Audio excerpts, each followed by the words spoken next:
two, do you think? Maybe we can wait for the sound of your bell, you know. I'm in the wrong city. I'm in Lincoln, so the bells Lincoln, are yeah, not. Lincoln Minster bell. They do have bells in Lincoln, but not that I can hear in this room, I'm afraid. So, because you are not at home. You are in Lincoln. I'm sorry. yeah. Okay, that's my mistake. My bad. It's all right. No, it's the picture is confusing. Yeah, that was the suggestion for me that you are at home. Right. So, well, the bells will be going in Beverly, so perhaps I should start, as it doesn't matter if people, well, of course it matters, but it doesn't matter as much if people miss me as if they miss Aleksandar, so as people are still coming. Can I mention to everyone who's here before I start talking that this meeting, and I hope your computers have told you this, is being recorded. So if you do not want to be either pictured or heard, then keep your camera and sound off. Of course, later when there's questions, if you wish to be heard, if you don't wish to be identified for any reason, then you can change your name on the system and you can ask questions in the comments section if that is available to people. Actually, I can't see comments section. Or you could email Rafa and he will put questions. But normally people are happy, but I just wanted to say that in case anyone wishes to be anonymous. So welcome everybody. It's lovely to see people. I have a PowerPoint show that I will briefly share. It has my name on it, so I'll be able to say who I am as well once I have the PowerPoint to share before we start the seminar. Now, is that visible to people? If someone can shout out. Yes, we can see that. It is. So welcome to the 8th, and I can't believe we've got to 8 in the series of seminars for the ISRS, the International Society for Research on Solitude. As well as these 8 seminars, there's lots of other work. My name's Julian Stern. I'm based at Bishop Grosseteste University and I'm president of the ISRS, and here today on Teams are Gosia Wawejko and Rafa Iwański, both of the University of Szczecin, and Gosia is the president of VICE for the ISRS, and Rafa is secretary, so people may have heard corresponded with Rafa, who has put out publicity and looks after us all. Delighted today to be introducing Aleksandar Dimitrijevic, and he will be talking about attachment theory. I will introduce him in a minute. Later, I will first of all just introduce the ISRS for those people who don't know it yet. So the ISRS set up several years ago now.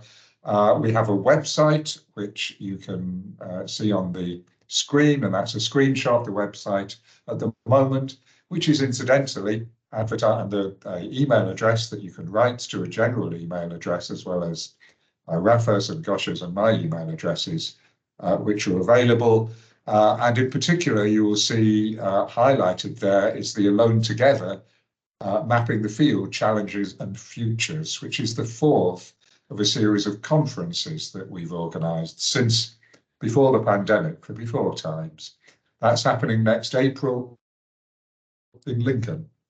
And the publicity is going out, and we'll have more publicity. We can't book for the conference just yet. We're putting the booking page together at the moment, but I would encourage you to do that. Oh, sorry, you will also see on the website, second on the website is today's seminar. And we have more seminars coming up through the year. The ISRS has been involved in many publications. The Bloomsbury Handbook of Solitude, Silence and Loneliness was the first big publication from the ISRS, edited by myself, Gosia, Chris Sink and Wong Ping Ho. That was a handbook of all 3 themes, a big major handbook that we're delighted with, published in 2022, and it was associated with the ISRS. We also have now a solitude studies monograph series. If anyone's wishing to write about solitude, silence, loneliness, and associated themes from any discipline, then Bloomsbury, we've negotiated with Bloomsbury a solitude studies series. It brings together research from a number of both academic perspectives and professional perspectives. And we welcome proposals and contact me or any of the others in the ISRS if you want to know more about that. Bloomsbury have been very good, and if someone works in psychology, then the book will be listed and promoted within the psychology series. If they work in education, it can be listed and promoted within the education series, and so on. So it's not a separate from different academic disciplines. It's embedded in whichever academic discipline the book fits. The first, modesty almost stopped me, but I thought I'd mention the first of the solitude studies books to be published next month is by me on the art, literature and music of solitude. The second is a book by the psychologist Sandra Basacci on the psychology and silence and solitude for adolescents. And there is a series of books lining up behind those. We've got 3 or 4 more coming in through 2024 and 25. So that's a nice series. But I'd like to introduce Aleksandar, who's our speaker today.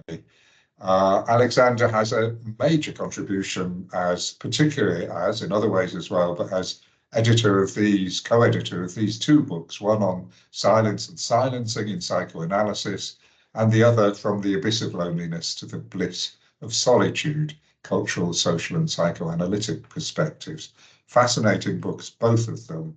And it was through those books that I gained something of an understanding of what Aleksandar does and how he does it, and crosses all sorts of boundaries, which is why I think I'm immensely looking forward to what he's talking about today, which is attachment theory as a psychological approach to the evolutionary significance of loneliness. I will definitely not try to explain that, because that's why Aleksandar's here. So I will stop sharing my screen and pass over to Aleksandar to talk to us now.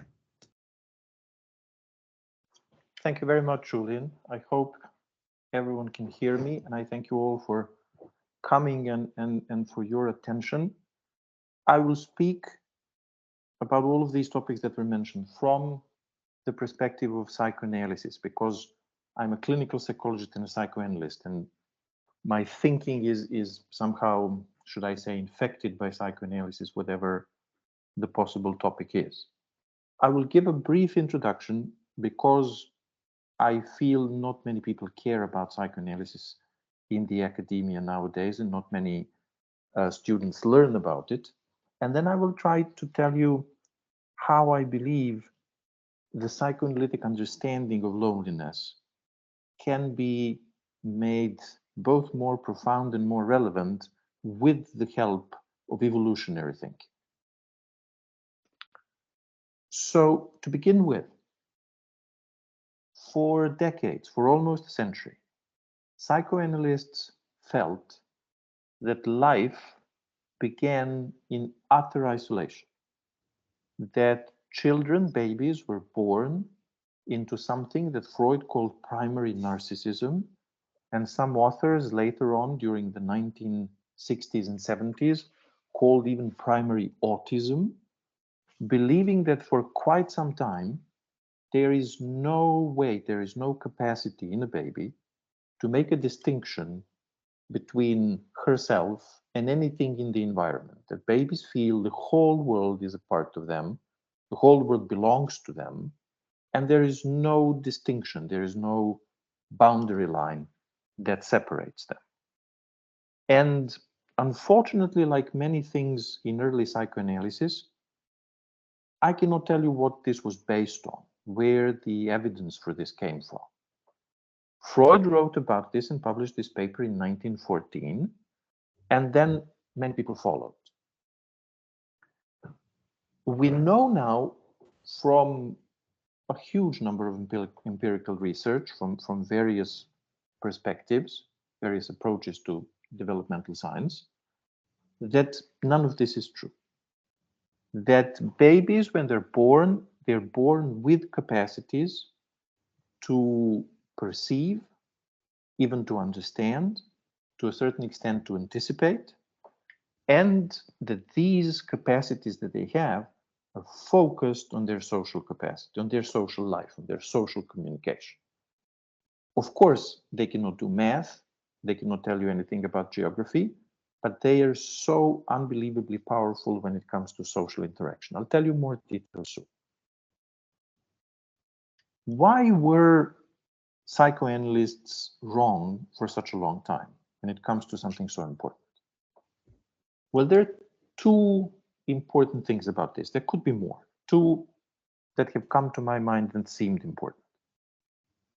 One is this complete lack of systematic observation using any scientific methodology when it comes to babies. Psychoanalytic information, not to say evidence, came from therapeutic work with adults, and in some cases, and this began seriously in the 1920s, from the psychotherapeutic work with small children, in some cases even children aged 3 or 4, so very, very small. And psychoanalysts then believed it was possible to return, to talk to an adult about the childhood problems of that person, how that person remembered them, and then somehow reconstruct the world even of infancy. One of Freud's heroes was a guy whose name was Heinrich Schliemann, who, among other things, discovered Troy at an unusual place halfway between Istanbul and Izmir. And Schliemann was digging from the top of the hill toward the shore, toward the sea level, and he discovered there were various levels of the city as it was built through centuries.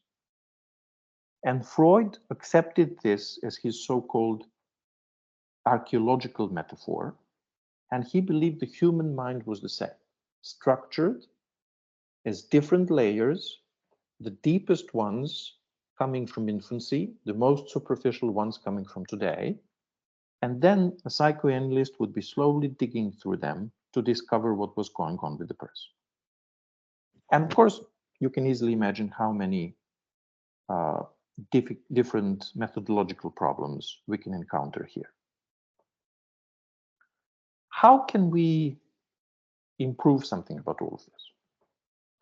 I believe there's no other way but to try to understand every psychological phenomenon and everything psychoanalysis is interested in as a part of thinking about the evolutionary history of the humankind. While most psychoanalysts believe it's Freud that comes first, what I will advocate today is that Darwin comes first and Freud must fit into Darwin, so to say.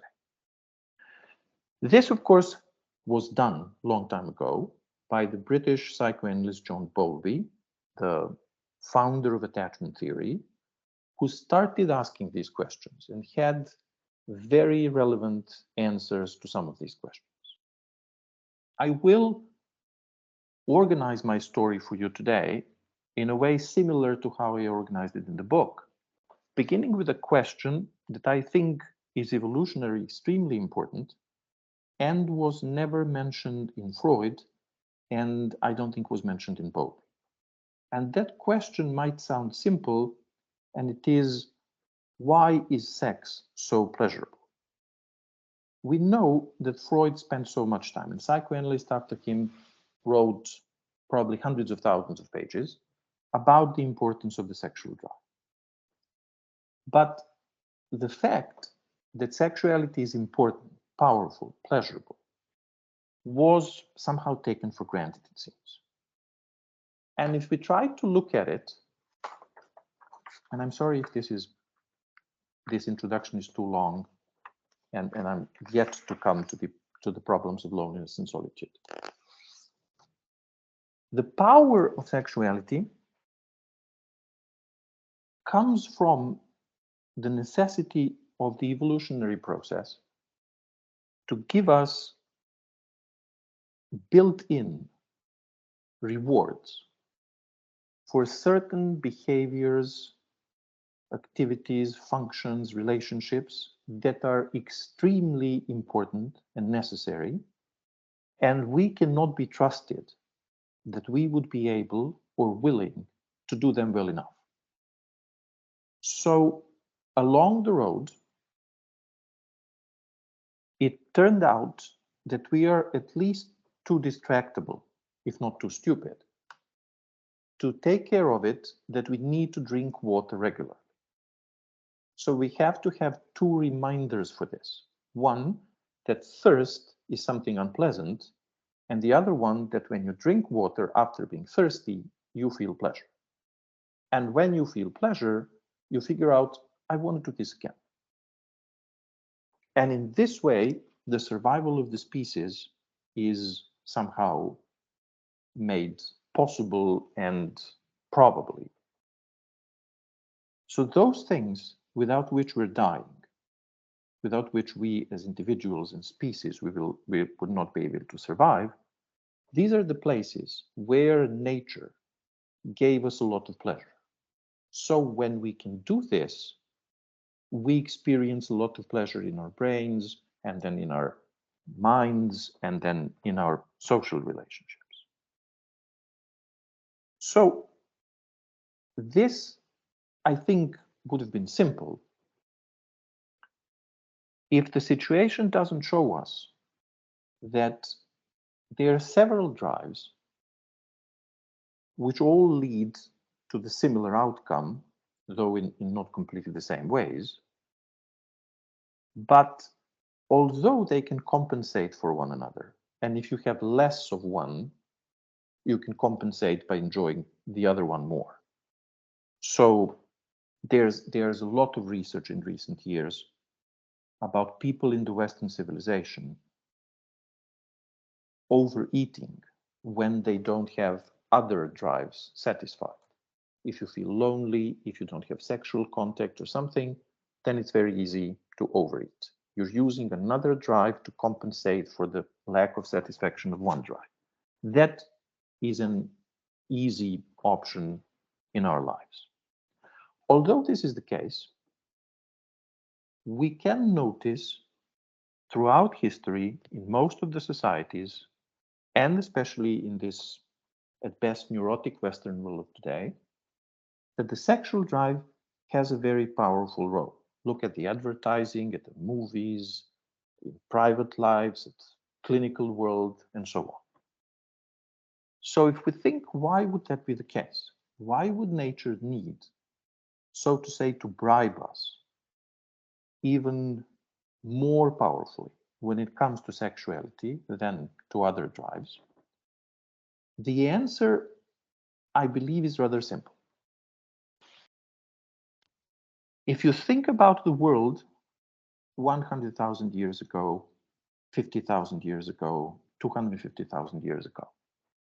So the world without supermarkets, kindergartens, heating, warm water, pediatricians, antibiotics, and so on. The world where food is a rare commodity, where fire is something you have to fight for, and where predators are something we, living in cities today, cannot even imagine what it means. If you just think about this for a second, I believe it's easy to figure out no one would ever decide to be a parent. No one would ever agree to be a parent. It makes it more complicated for you to run away if someone is chasing you. If you're pregnant, or if you're bringing on your back or on your chest or in your hands an infant or two. It makes it very complicated in winters to find food and provide for them. It makes it very complicated to provide everything for them, and then every virus without antibiotics can take them away from you. And not to mention the pains of pregnancy and childbirth. So the power with the sexuality comes from the feeling, this is so pleasurable, I want to do this again. I want to experience this pleasure again. Experiencing that pleasure again raises the probability of pregnancy, raises the probability of the species growing and then hopefully finally surviving. One further step. Why is this the case? Why is this so problematic? Why would this be such a difficult task for nature to make us motivated to procreate?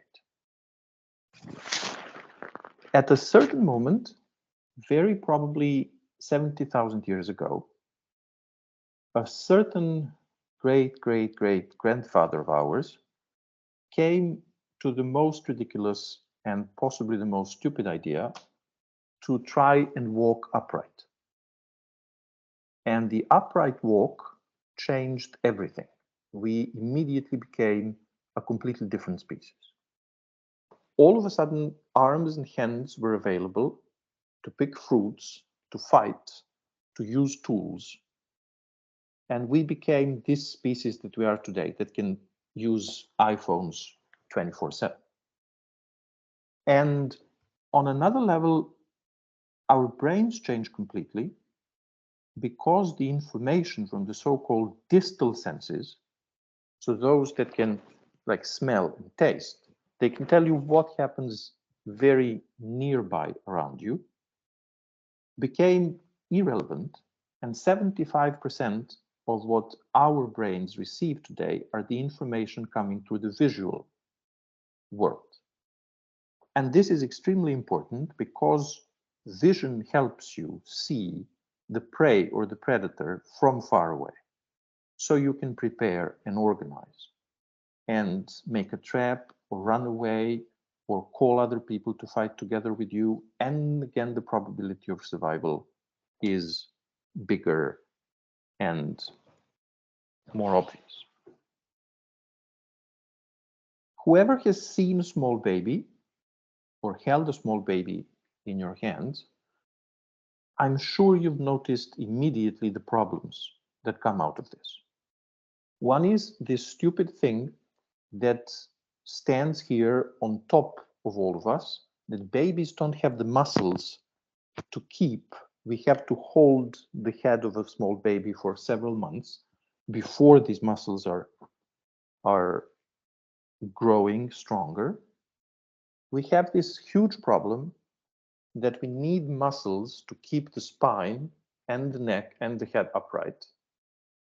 And this changes everything in our skeleton. This changes, most importantly, the fact that the head is small and the brain cannot develop to absorb all of the visual information that we need. So the brain starts changing its surface. And on the other hand, it changes the shape of your pelvis so that you can walk like this. And the pregnancy becomes shorter, and it is impossible to bring the baby for as long as it would be necessary to bring the baby in uterus. So this thing called the obstetrician's dilemma is a theory that says that basically every human being was born prematurely, that we were all born a long time before our developmental needs would make us ready for that.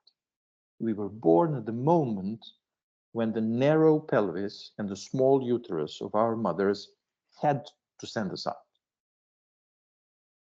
And some developmental psychologists claim that basically the whole 8 months of the post-uterine development are just the second phase of pregnancy. that because we couldn't have it inside, we're now having it outside, but basically the laws of development are one and the same. Now, what does this mean? What does this mean for our topic especially?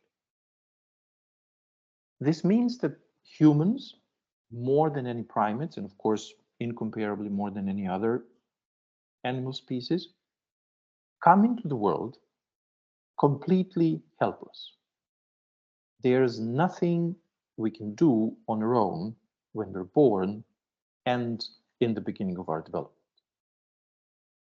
Think of whatever else you've seen recently. Monkeys in the zoo, or puppies, or kittens, not to mention frogs or anything like that.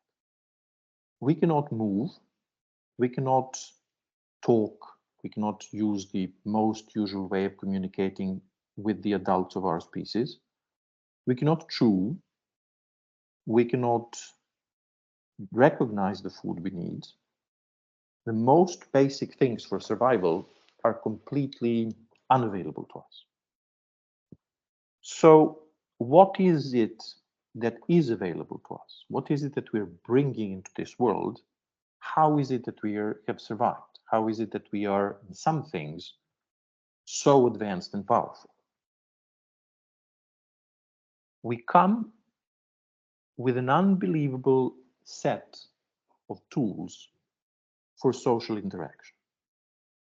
And apart from reflexes, apart from things that if you touch a baby anywhere on the face, the baby immediately wants to grab your finger with the lips, with the mouth, and start sucking. So apart from these completely inborn bodily reactions, the core of what we are bringing into this world are capacities, to put it simply, to seduce adults into taking care about us so that we would survive. I'll give you a couple of examples. There are more and more every year in basic developmental psychology and psychoanalytic journals. Babies at the age of 3 days can differentiate the smell of their mother's milk from the smell of any other milk, the milk coming from any other woman in the hospital. Vision, still not very well developed, they can recognize by smell. Babies in the first day, couple of hours after being born, imitate the facial expressions of people around them. If you try to play with a newborn, anything like protrusion of tongue and smiling into the baby's face, you will see, not skillfully enough, not with the fine motor coordination that we have, the baby trying to do the same thing. About 8 weeks of age, babies can very clearly differentiate between a human face or a photograph of a human face and rounded objects, or a human face with facial features scrambled. And only when they see a human face, they smile. And this smile, we call it the social smile, is usually the thing that most adults will react to. And you may remember that sometimes walking in the street, you've passed by a family you don't know, you've never met them, you will never see them again in your life. And there was a baby, and this baby smiled into your face, and immediately you start smiling. Now, most of the cameras are off, but sometimes when I give this example to students, I can see several faces in the room immediately lighten up. Babies are born designed, so to say, in such a way that we find them cute. If you look at them objectively, scientifically, the design is rather stupid. Again, heads are too big for the body. Faces and especially eyes, are too big for the rest of the body. The reason for this is that this is the basic zone of our social interaction. When we're looking at other people and we want to understand what they want, we look at their eyes and we look where they're looking at. We read the intentions of other persons mostly from what we see in the movement of their eyes. The second zone, of course, as you can see, is the movement of hands. So babies are born with these huge eyes, with this wide smile that somehow make us attracted to them, that somehow make us seduced into caring about them. And you can hear this, I believe, everywhere. We care about children more than we care about adults. On the news, you will hear that when there was a plane crash, it's always emphasized among the victims there were 4 children. And then the younger the child, the more sympathetic we feel toward the loss. So from the very beginning, from the moment zero, there is this design and there are these capacities to observe and imitate and distinguish what's most important, social interaction, from things without which you can survive in the very beginning, and that is physical objects. There has been an enormous amount of work from 2 American researchers, Daniel Stern and Beatrice Beebe are their names. Stern used to work in Boston and then in Geneva, and Beatrice Beebe still is at the Columbia University in New York City. And their work was about mothers, usually mothers, and 4-month-old infants whom they would record for 2.5 minutes in play, whatever they wanted to play. And then these videos would be set, as I don't know how you see your screens. At this moment, I see 2 faces parallel one to the other. So this same arrangement, so that when you code the situation, when you code the movements of facial muscles and hands and posture, you can see both at the same time. And when I saw this for the first time, I didn't think there was anything really interesting about it. A mother and a baby playing, I don't know, 30 seconds, 1 minute, the first time I saw it, nothing very interesting.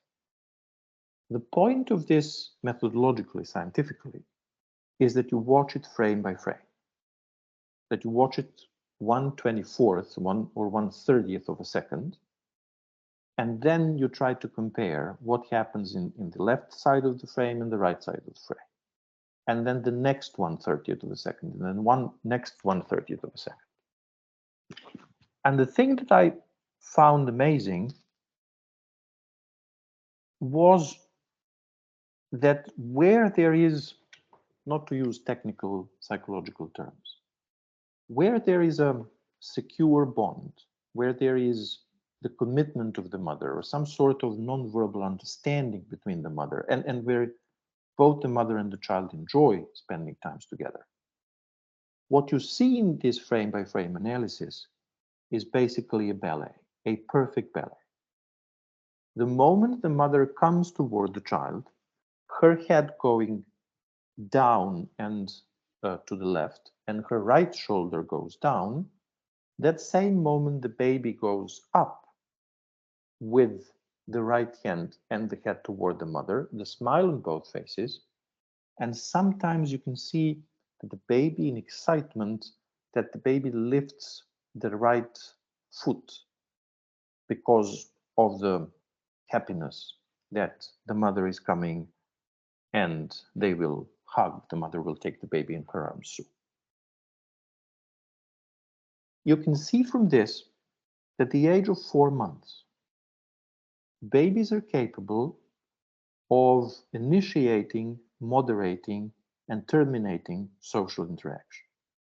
And in the frame-by-frame analysis, you can see that there are clear signals that babies use to make the adults aware of what is going on. So the most obvious one, when the baby's had enough and for whatever reason needs a break, there's something about digestion, the baby's sleepy, or simply due to habituation, the play has become boring or whatever, then there's this and this. So hands in front of my face, head back and to the right, means I need a break. The baby takes a break, 5 seconds, 30 seconds, 5 minutes, falls asleep, whatever, and will show you completely clearly that she's ready to continue by looking at the eyes of the mother and smiling widely and invitingly to continue with the game.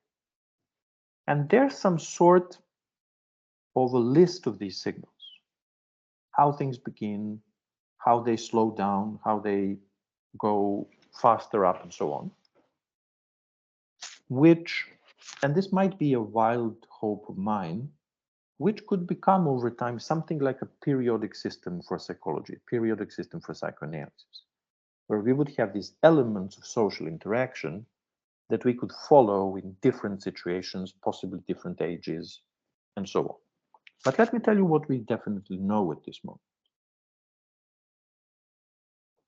Predictions are possible from the observation of the behavior of a baby at the age of 4 months to preschool age, school age, adolescence, and adult mental health, intelligence test results, adaptation to society, drug abuse, violent behavior, and so on. So powerful is what we bring with us in terms of, as I said, initiating, moderating, and terminating social interaction, and how we negotiate this with our parents at the very early periods of life, that in some research studies, the prediction goes as high up as 82%. This is for psychology like an unbelievably high number. We can see when we study various groups of people, of adults, that this will remain the core of their personalities. There is a study at Harvard. Now the principal investigator is Robert Waldinger, a psychoanalyst and a Zen priest. And it was started by, I think the name is Louis Terman. And in the study, people have been followed, subjects have been followed since the 1930s, some into their 90s, in some cases their children and grandchildren as well. And recently they have published the finding that when you interview people who are in their mid-80s and you select a group of those who are healthiest and most content with their lives, this group is, the specificity of this group is that these are the people whose social lives were richest in their middle age, who had most profound and most meaningful social exchange with other people when they were in their, say, 40s or 50s.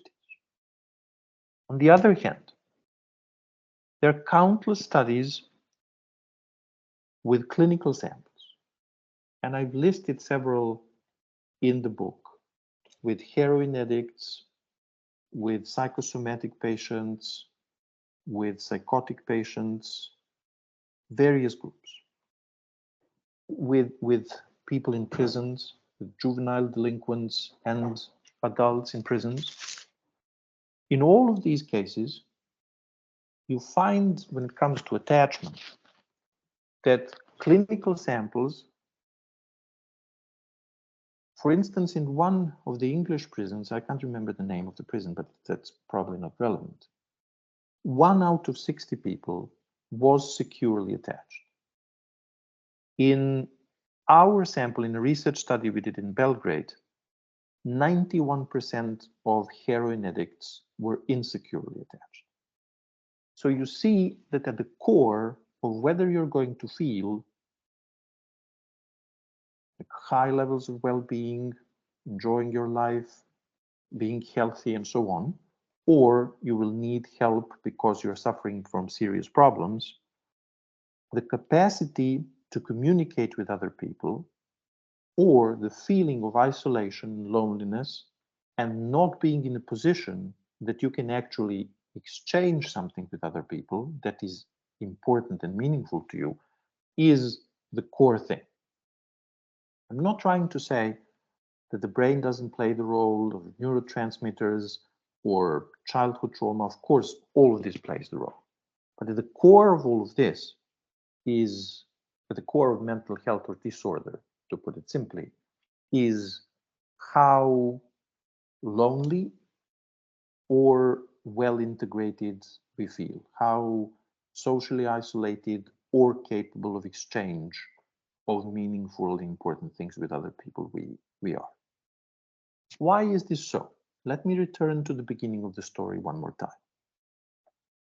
When you think about these, to my mind, horrible times, 100,000 years ago, being alone meant very probably being caught by these horrible predators of those times.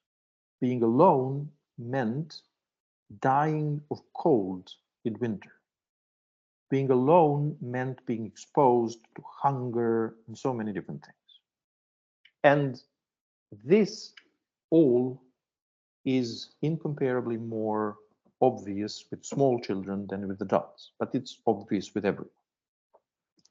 And being in a group meant we can try to fight all of this together.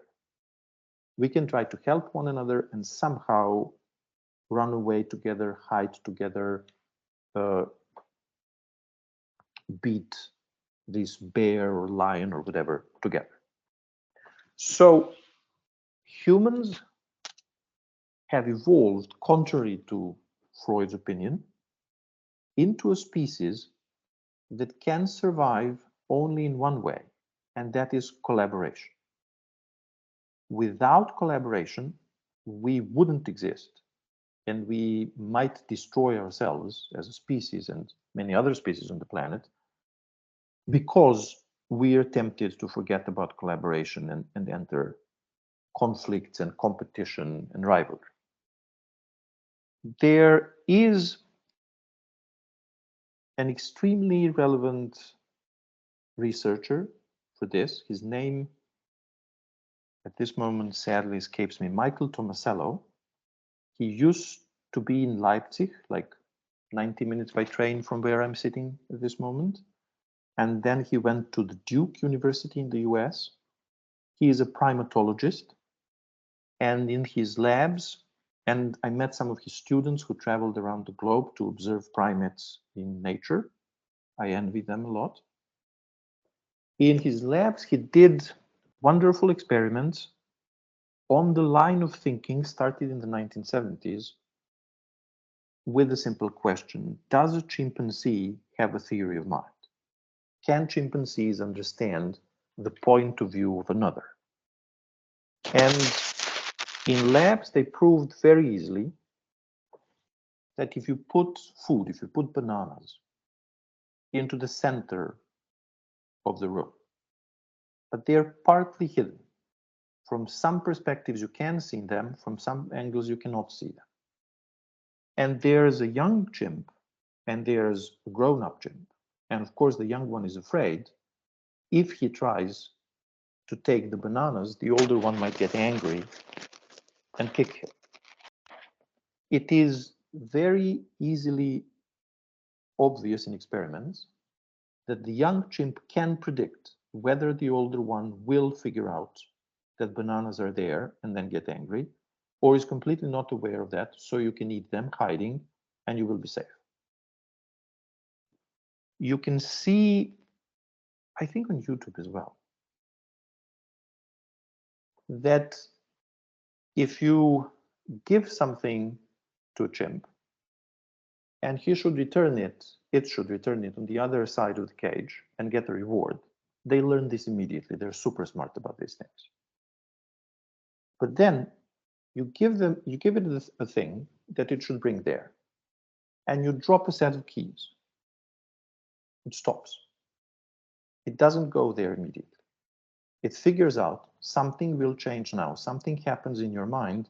You will not go there immediately and wait. If another experimenter comes in and tosses a set of keys to you and they fall, the monkey stops. If you throw them playfully, it doesn't stop. They can even figure out our intentions. The problem comes when several of them need to collaborate, finish the task together, and share the reward. This is where they're not good. This is where we are incomparably more powerful than they are. We can unite, we can agree who's going to do which part, and we can agree most of the time how we're going to share the reward. This is probably naive of me to say in the age of capitalism, but okay, not to go too wide. So evolutionary speaking, and then evolution, of course, shapes our psychology as well.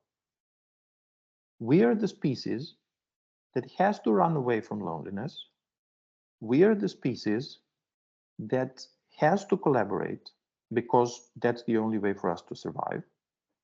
And these things can be seen basically in every aspect of our lives. I'll return briefly to psychoanalysis and then I will close with that. We have been for too long most interested, and the same is with psychiatry, unfortunately. We have been mostly interested in the biological aspects, either the drives or the neurotransmitters, into the reductionistic approaches to the mental life, to the mind, to mental disorders, to how people can be helped, into the belief that these things happen outside of the realm of human communication, or that their basic focus is there.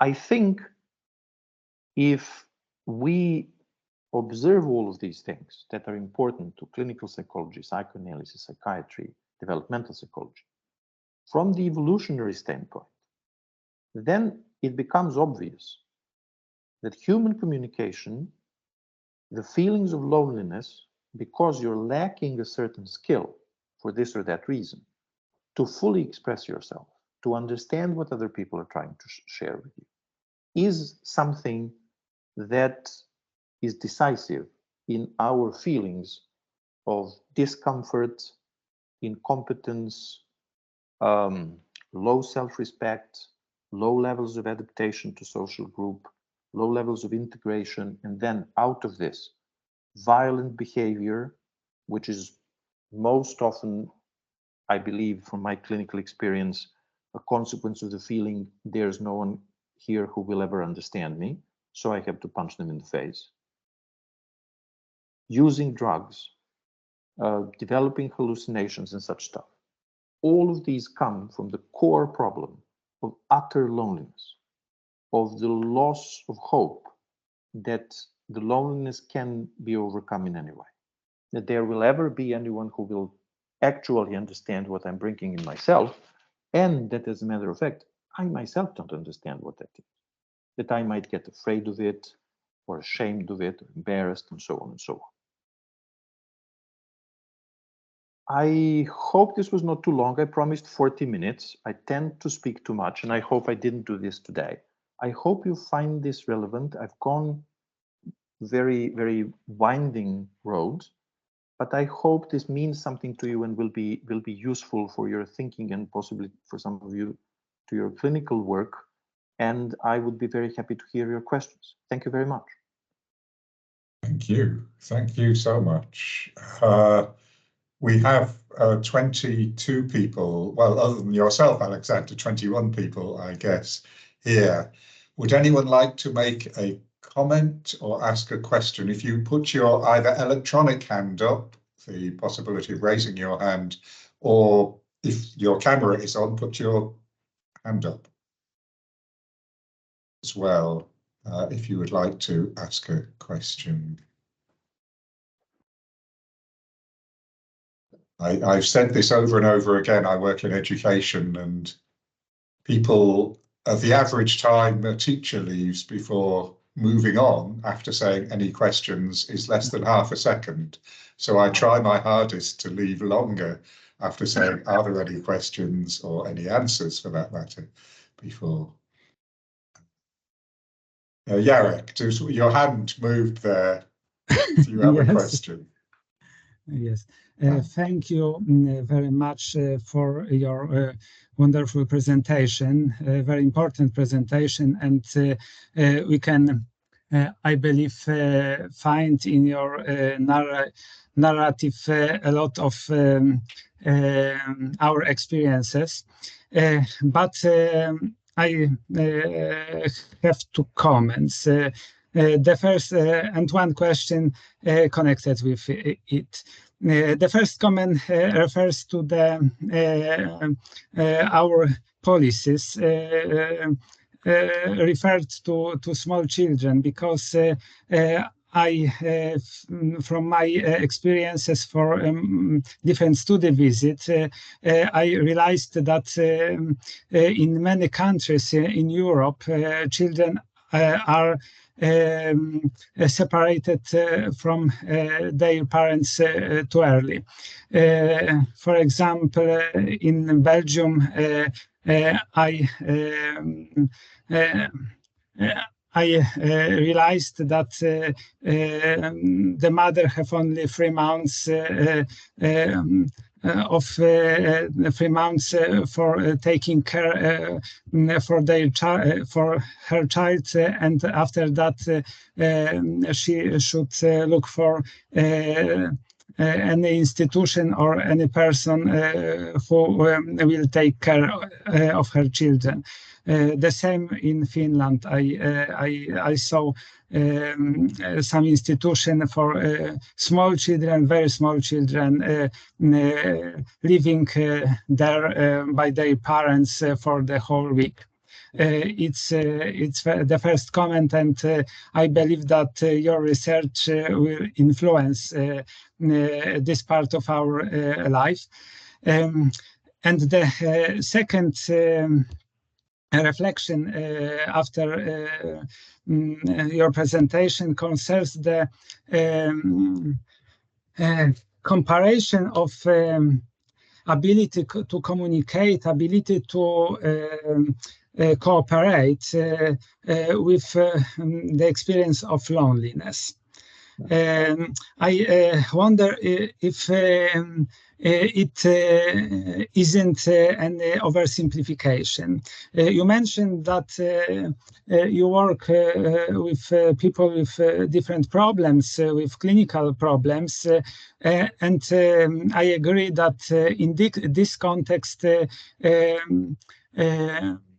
this conclusion can be drawn, but in the context of social relationship made by people normally developed, the loneliness can only be experienced, and it can be experienced only when we are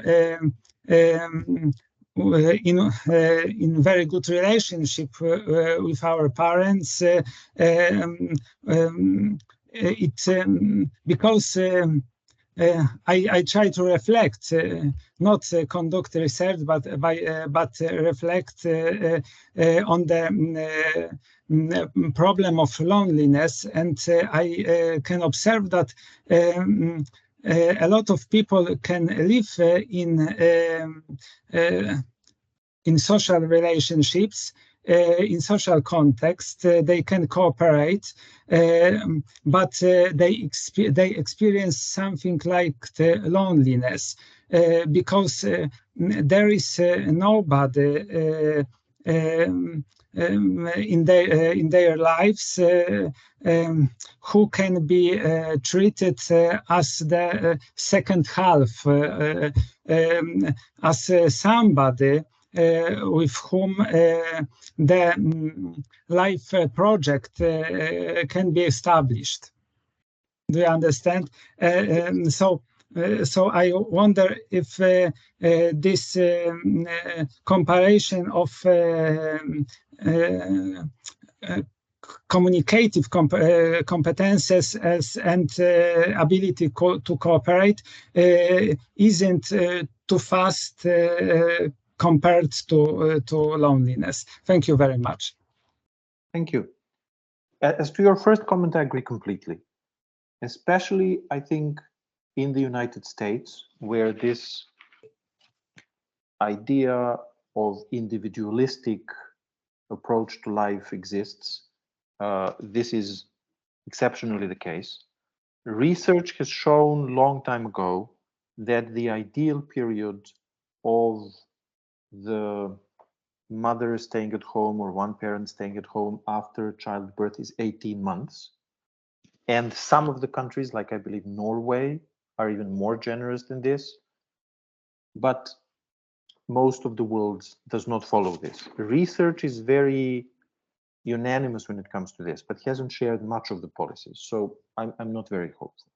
When it comes to the second part, yes, you're right. I was not precise enough, possibly. Cooperation means, I mean, I could have used the more complicated word intersubjectivity. Cooperation means I can have the mind of the other person, the plans, the limitations, the intentions of the other person, or every member of my group in mind, and I can, in my mind, figure out whom to give the ball at which moment, at which place, at which speed. It is not just doing a task together. It is having the other in mind and being able to negotiate with this person. And this is a part of work. This is a part of raising children. This is a part of making jokes. This is a part of making love. This is a part of doing art and so on. So maybe cooperation was not the most fortunate term for this. But what I mean to say is this capacity. Seeing the mind of the other person to a certain extent, and then trying somehow to work with this vision that we have, with this imagination of the other person's mind, trying to move step by step toward the joint goal. Does this make sense to you?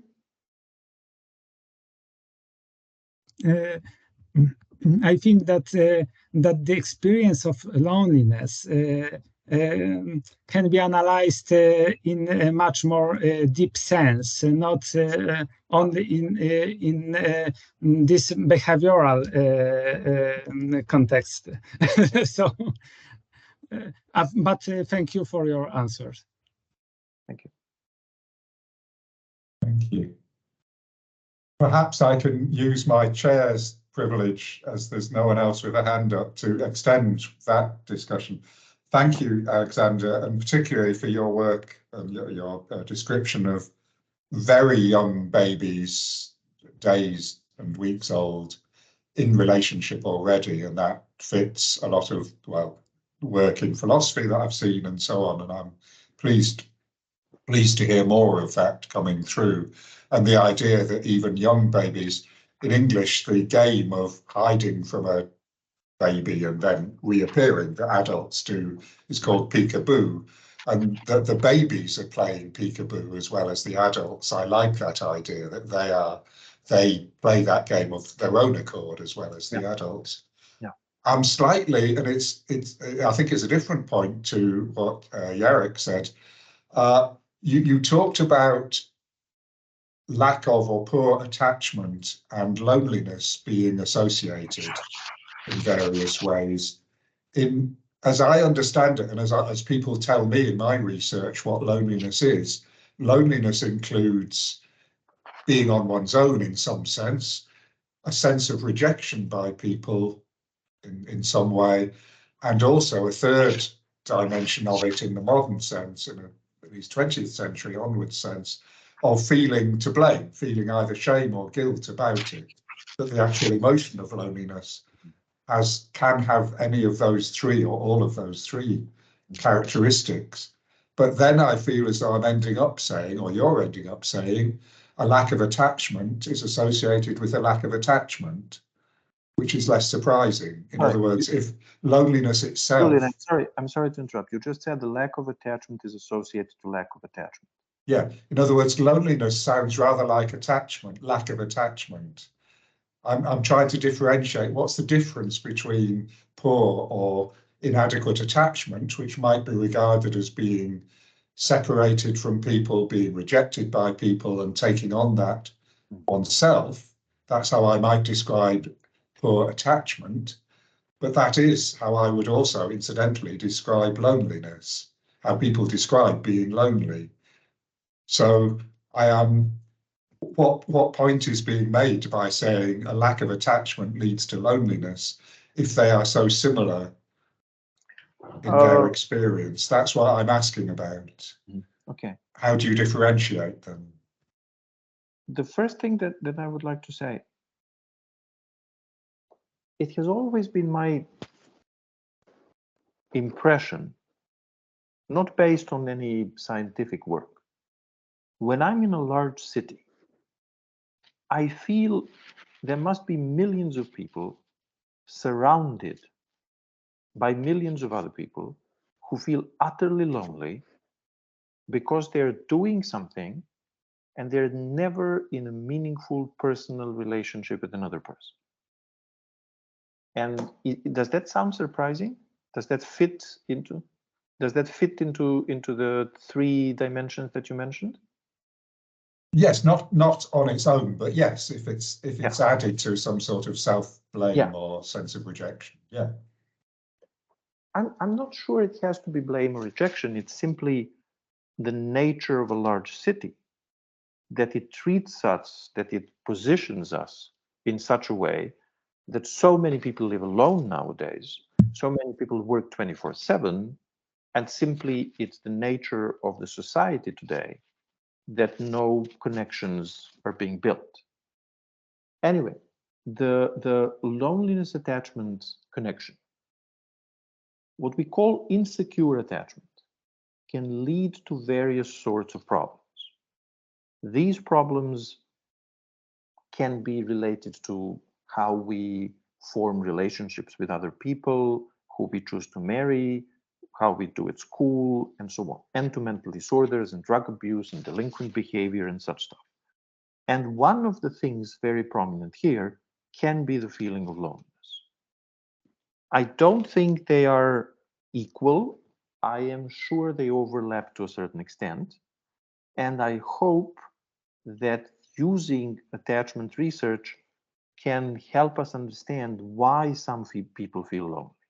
Again, I'm not claiming this is the whole explanation. This can tell us everything, but I believe this can tell us important things about that. Thank you. Yeah, no, that's interesting. That's a theme that I will take away. Alex has a question, or has his hand up. Hello. Hello. Thank you for your lecture. And despite this bulky theory of attachment, which is, I think, maybe not quite known, but his book is translated into the Polish, so but still not so recognized as should be. So thank you very much. But when you mention about big city, I would like to ask you about hypothesis or question to myself whether nowadays culture, this popular culture, let's say in short way, I think there is a promise that each individual almost each, can freely be alone and part of society. That this person can choose. One day he or she will be alone. Next day she or he will be part of community, which is, in my opinion, of course, false. It's only promise. It's only way to catch us into to commercial, let's say, things. But this is my observation about society and reflection about your speech, especially when you said something, when you said about big city, which is quite different than, for example, village or small city. Thank you. Thank you. There's a lot of I agree with here. The only point I would like to make is you can do this if you are satisfied with the superficial level. You can do this if, for instance, an average American moves 11 times over a lifetime. That can be coast to coast, can be thousands of miles. Each time, a new school, a new set of friends, possibly a different language, different school system, and so on and so on. If you're happy with superficial relationships, this can work. If you want things that, I don't know how to name them, that are described in the 19th century novels, where friendships last for a lifetime, where you know people from a family that your grandfather was a friend with their grandfather and such stuff, where people recognize the same value system and so on, then this cannot work. It is our choice what we consider more important. The American culture, it seems to me, has made its choice very obvious, and Europe had a different choice, but is changing it more and more. In this, when it comes to these questions, I found most interesting the work of the California-based psychologist Kenneth Gergen. I'm not sure I'm pronouncing his last name correctly, Gergen. He wrote about the saturated self some time ago, and I think this is very important work when it comes to this.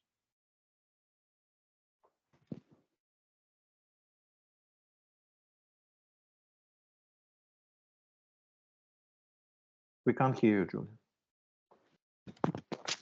Thank you. Vanya has, you have your hand up. Yes.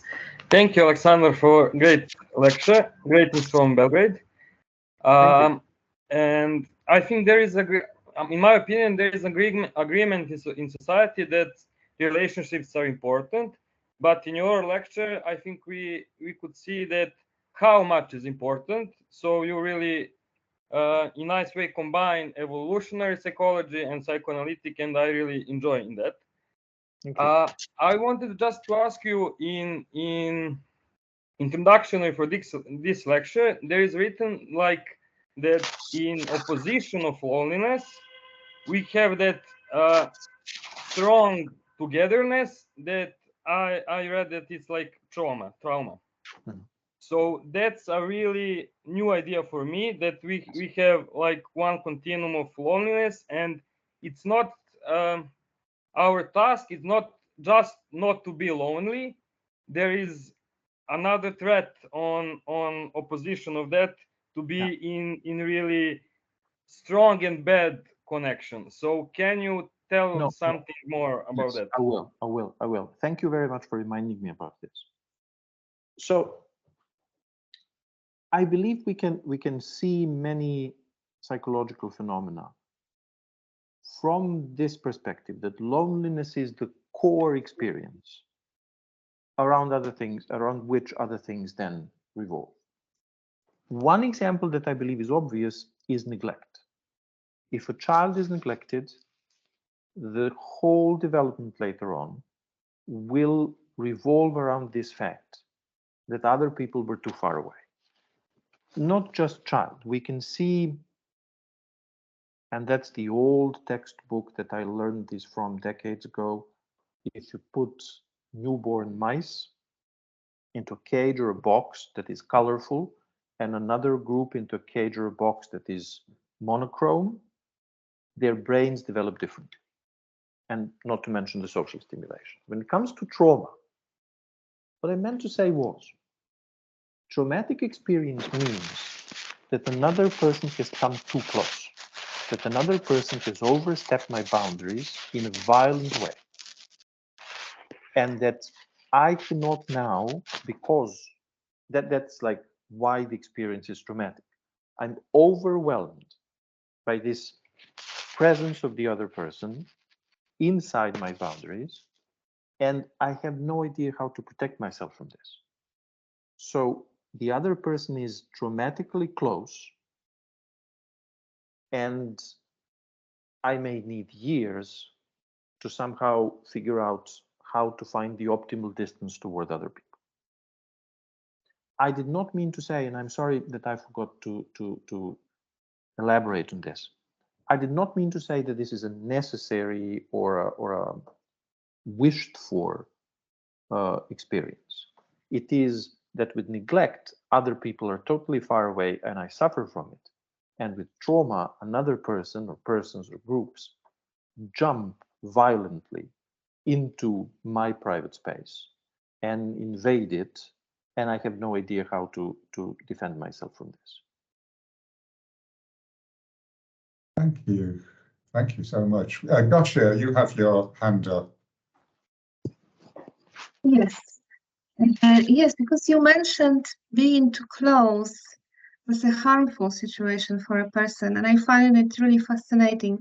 So therefore, I would like to ask you, what would you say? Could you say a bit more about what kind of parenting, what kind of care would be optimal to prepare a child, a person, for really healthy experiencing being alone? That is my question. And another one, maybe. You said, and it seems understandable, that cooperation in the light of evolutionary theory is important.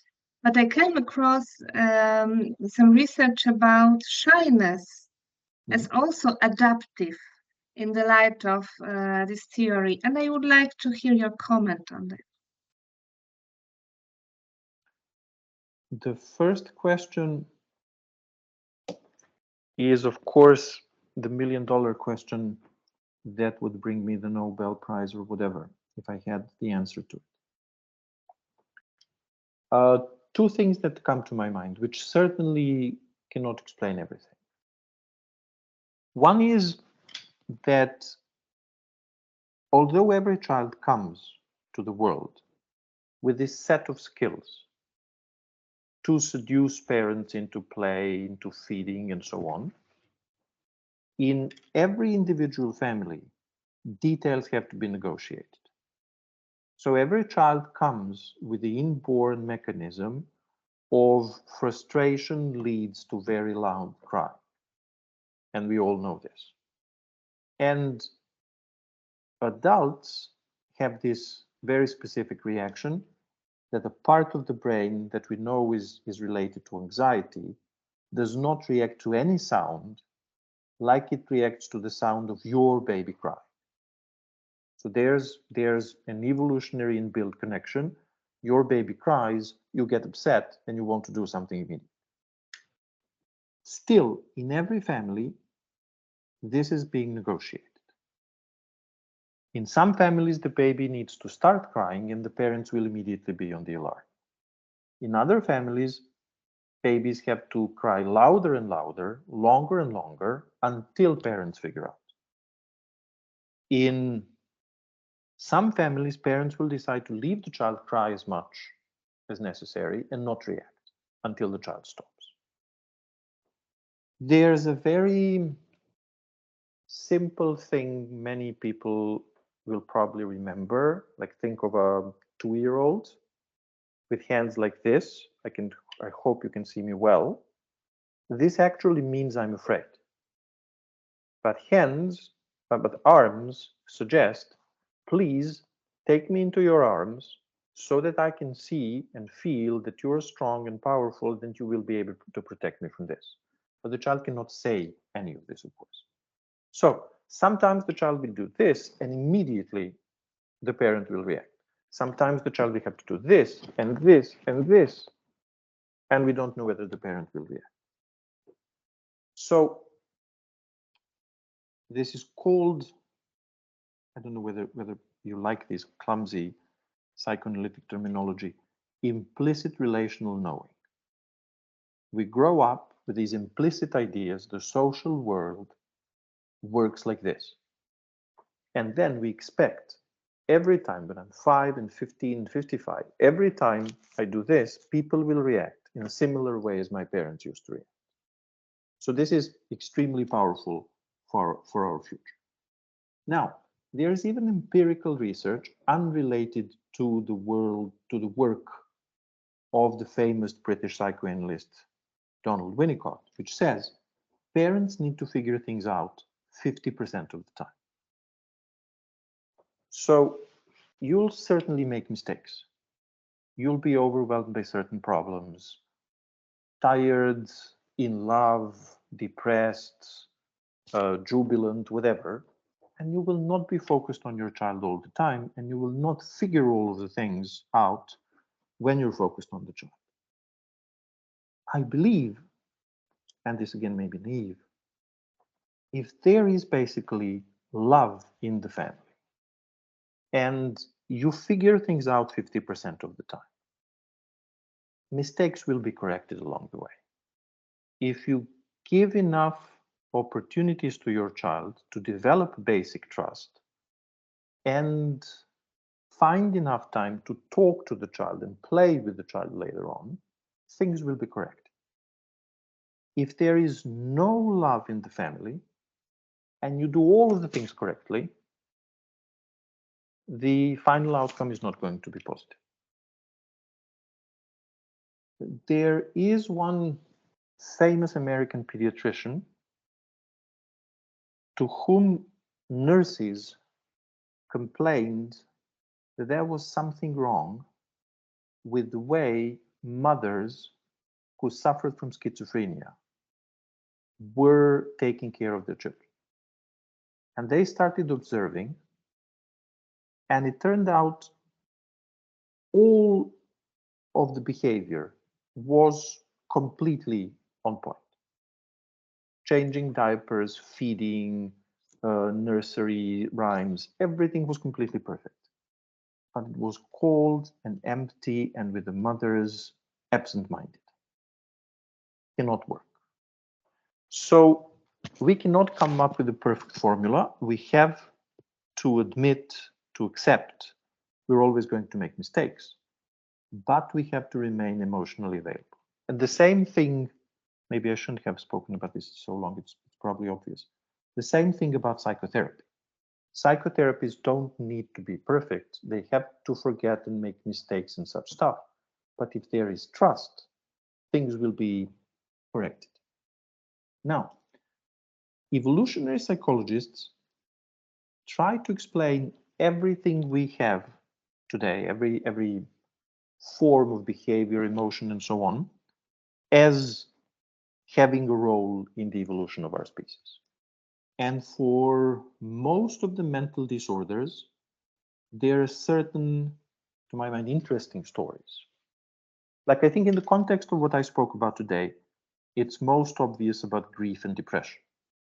It was very important that you suffer when you lose someone who is important, so that the next time you will fight for their survival, so the species will survive. And same stories about paranoid disorders, like it's good for us that we have someone who will be overly cautious and so on. I have never encountered the explanation about shyness. So if you would please share it with us, I would be very grateful. There is a huge discussion about shyness as a disorder because some people, some researchers can't agree to explain that in terms of disorder.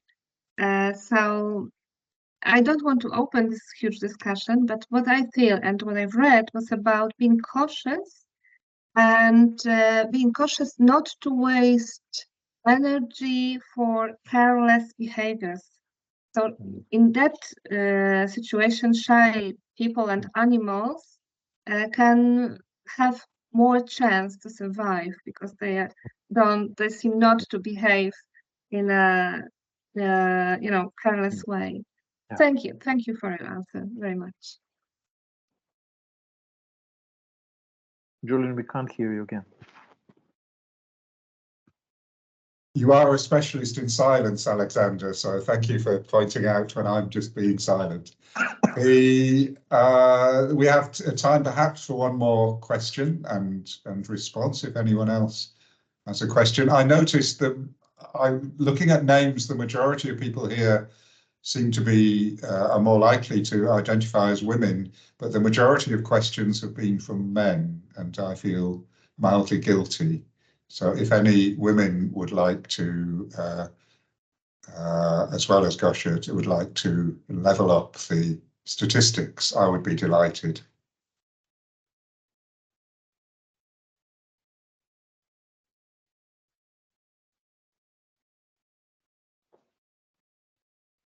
Which is perhaps a way of stopping anyone from saying anything at all. Sorry about that. There is Lucia. Hi, thank you very much for this lecture, and I'm here. I want to ask a question just for statistics. So, is there any kind of a research about loneliness in borderline disorder? Of course. I mean, nowadays, and again, other people will know better than I. Nowadays, there's all sorts of research about loneliness. There's been a major study in the UK, funded, I think, by the BBC, with a huge sample internationally, and all sorts of studies like that. When it comes to mental disorders, of course, borderline personality disorder is the first one that comes to our mind, because that is one of their core characteristics. When you ask borderline patients what they suffer from, then basically they say three things: the incapacity to control impulses, and then the incapacity to regulate interpersonal relationships. The famous borderline formula, I cannot live with you, I cannot live without you. So the again, developmental line, I think, is rather obvious. This profound feeling of loneliness in borderline patients makes them the clinical group which drops out of psychotherapy treatments with highest frequency of all of them, makes them the most distrustful together with the antisocial. And borderline, as you probably are aware, some authors like to call the complex post-traumatic disorder, because borderline usually comes after repeated trauma in the attachment relationships, repeated trauma in the family relationships. Then all of the trust I can have for other world, for the social interaction, is destroyed. My capacity to understand myself is destroyed. There is a whole developmental theory again about why these persons move toward very shallow perception and understanding of emotional life, their own and other people's. And then I cannot find anyone with whom I can exchange what is important to me. Self-harm becomes important because other sources of pleasure are unavailable. And it's a joke, a very dark joke, but it says, the question is like, what is the most frequent treatment for borderline personality disorder? And the answer is referral to a colleague. Then referral to a colleague. And borderline becomes the clinical group with whom most of the practitioners don't like to work. And they just send them, they refer them to someone else. And then this feeling of loneliness and abandonment and rejection just gets deeper and deeper. So of all of the clinical groups, you may like to look at the work of Friede von Reichmann when it comes to psychotic patients, but then when it comes to borderline, there's so much work.